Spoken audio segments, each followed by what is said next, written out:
جناب شاہد زمان صاحب اپنا بہت ہی خوبصورت کلام ادا کر رہے تھے.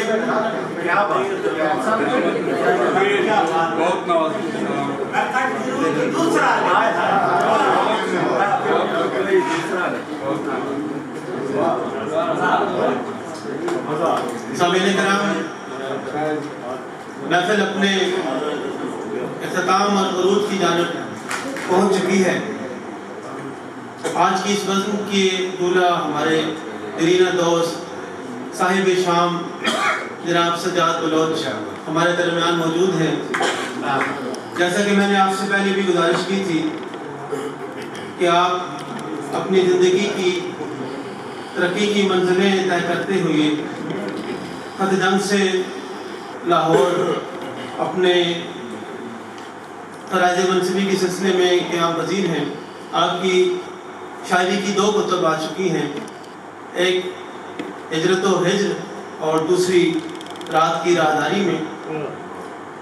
آپ بیک وقت کالم نگار بھی ہیں، صحافی بھی ہیں اور مترجم بھی. آپ کی شاعری سے محظوظ ہونے سے پہلے ہم چاہتے ہیں کہ ہمارے درمیان آج کی یہ حسین یادیں آپ ہمیشہ کے لیے اپنے ساتھ سمیٹ کر لے جائیں اور ان یادوں کا خوبصورت عکس پھولوں کے علاوہ کچھ نہیں ہو سکتا. میں سرپرست اعلیٰ چوپال جناب اعجاز احمد خان صاحب سے التماس کرتا ہوں کہ وہ، اور شاہد اقبال شاہد صاحب سے التماس کرتا ہوں کہ وہ جناب سجاد بلوچ صاحب کو پھولوں کا تحفہ پیش کریں.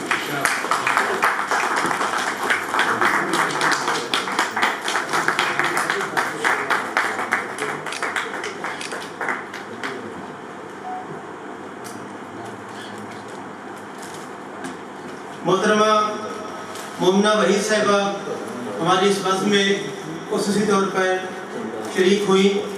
جناب اعجاز احمد خان صاحب سے التماس ہے کہ وہ محترمہ مومنہ وحید صاحبہ کو اپنے ہاتھوں سے پیش کریں.